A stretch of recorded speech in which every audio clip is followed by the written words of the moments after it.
Jorge, I don't know. This is my favorite wig. I should wear it more often because I'm a disco baby at heart.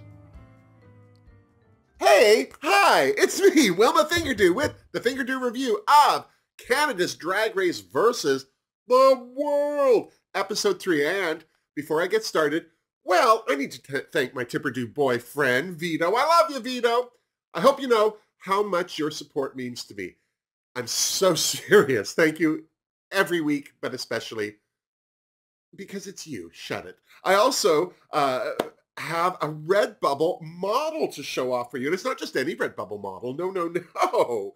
It is my fabulous, glamorous wig whisperer, Denise Journeau, wearing her own Candy Witch design on a black tee. Look at God, Denise. And speaking of, this is, as I said, one of my favorite wigs. I wish I wore it more. I just think it's just too specific. Do you know what I mean? But, oh, it's giving me all the feels. I'm just saying. I just want to get back into the 70s.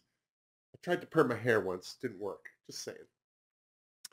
I've got links down below to both Denise's Instagram accounts and my Redbubble store where you can get that exact shirt for yourself, as well as all the designs that Denise and Larda Souza have done for me over the years. You can get these images on mugs, t-shirts, just about anything.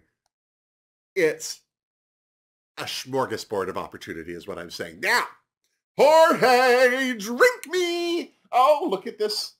A proper cocktail. Thank you, Jorge. You know I love me a proper cocktail. It's the sophisticated lady, the Coke Zero and vodka. Thank you, Jorge. Okay, let's get to it. We kicked this week off with the Queen's bidding Stephanie Prince a fond farewell.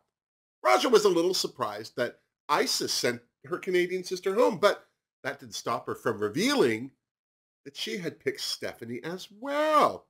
She felt Stephanie was given a second chance and, well, she kind of squandered it. I hate to say it, but Raja isn't lying, just saying. She promised she wouldn't be in the bottom again, Stephanie, bless her heart. And before we get too far into this episode, can I take a moment to play devil's advocate? As important as Victoria's opinion of the term fishy or fish was last week, and in spite of some of the social media backlash she and Stephanie both experienced, I did find it kind of hypocritical that she's okay with calling people bitches and hoes. Anyone else? The next day in the workroom, the queens reflected on the last two challenges and the fact that Canada and Britain were the current leaders, as far as lip syncs went anyway, and that Anita Wiglet had better step it up if she didn't want to be sent home next. Well, they're not wrong. Then, surprise, surprise, Brad Goreski finally made an appearance in a fabulous suit, and he brought this week's maxi challenge, the Weather Ball. And you know what that means. 3 runway themes, the last of which they would be making themselves. And what were those categories? Well, the first was air body lace, which led me to think it was all about passing gas and sexy lingerie. Why else the air? Category 2 was Arctic Foxy Lady, because this is what? Canada, where they invented ice and snow. Seriously. Caught in the Rain Couture was the final theme and the one they'd be making themselves from an array of bath and swimming themed items, all of which were plastic based with minimal stretch. What fun! Anita Wiglet was thrilled.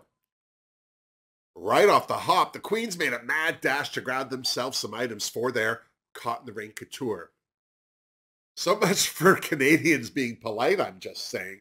I'm surprised someone didn't lose an eye. Or a toe. It was all claws and elbows is what I'm saying. Seriously. The top 2 queens from last week, Raja and Isis, were feeling confident about this challenge, and why shouldn't they? Both queens have won design challenges and have a reputation of burning up that runway to defend, so they were both playing their cards close to their padded chests. Seriously. As for the other queens, there was definitely pressure for them to pull out all the stops. Silky realized that she'd left all her patterns at home, which put her in a spot to create her couture freehand. If anyone needed to wow the judges this week, it was definitely Anita Wiglet. But seeing as the sewing challenge is what sent her home on Drag Race Down Under, it wasn't looking too fashionable for her, I'm just saying.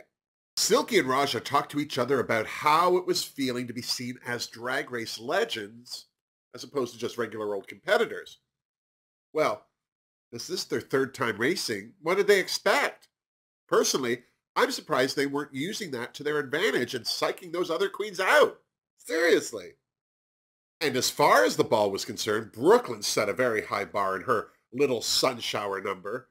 Brad obviously got his hair did for the ball, and Hollywood Jade was putting on the pink, rhinestones that is, and joining them this week, the legendary host of the internationally acclaimed television show Fashion Television, Canada's Queen of Fashion, Jeannie Becker.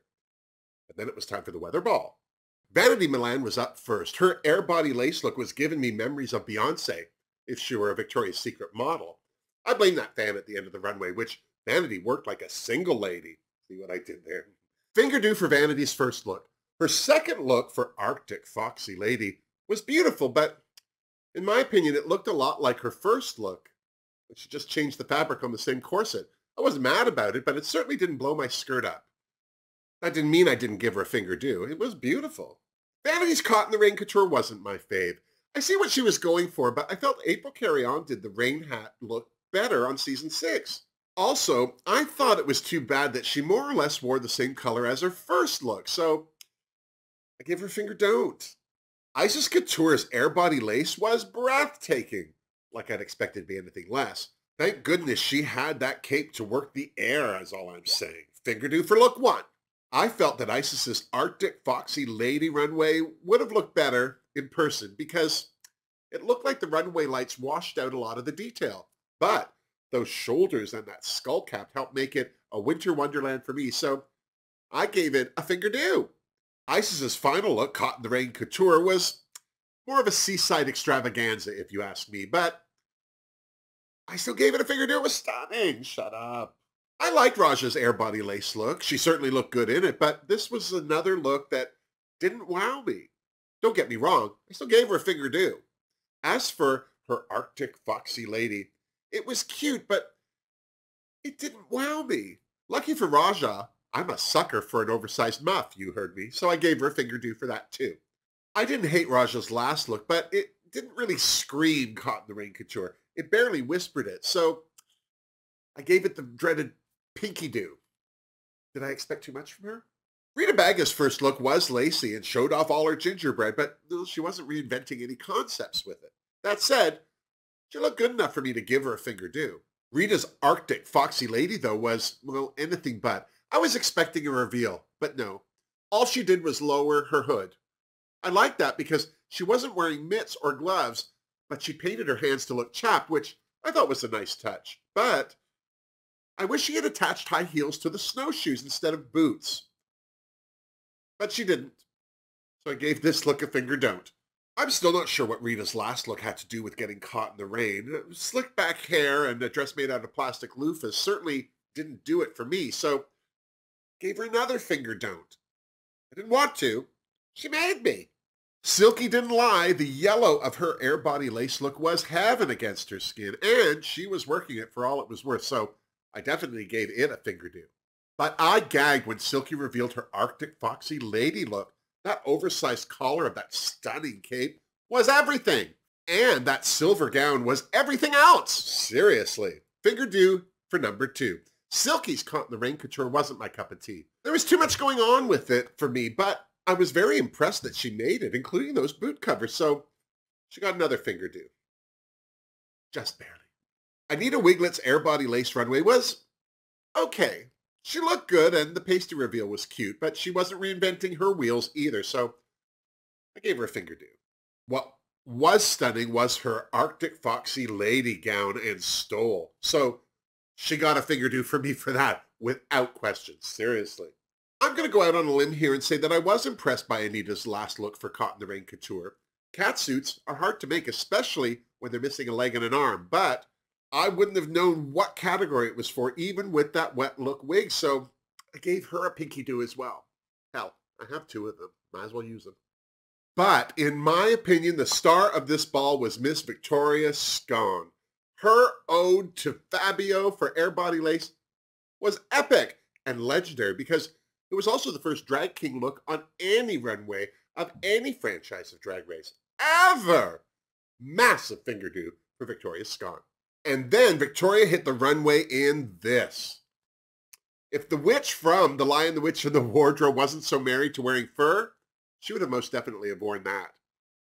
Hell, I want to wear it. This puffy coat gown and headdress was perfection, so I gave it a Fingerdoo too. The only letdown for me was her English Rose in the Rain. Not that I didn't like it, it just wasn't over the top enough. Her sculpted wig was a good idea, but it was kind of small for me. I wish that the rose had been 3 times as big or at least had maybe 2 other roses to build it up. What with the size of that leaf on her leg, I didn't even realize that her hair was a rose till they pulled in for a close-up. Still gave it a Fingerdoo. But it wasn't the best of the 3, just saying. And then it was time for the judges' critiques. First off, Brooklyn called on Raja and Isis to step forward. You can tell by the looks on their faces, they weren't surprised. I'm sure they both thought that they were in the top again. But they were only safe. I don't know, there's a Jan reference, face crack there, I don't know. But it happened. Also safe was Vanity Milan, which left the top 2 queens being Silky Nutmeg Ganache and, no surprise here, Victoria Scone. Sadly, that meant that Rita Baga and Anita Wiglet were in the bottom. Second time for Anita. Didn't bode well. Back in the workroom, Rita wasn't feeling very good about landing in the bottom, especially with her new BFF Anita.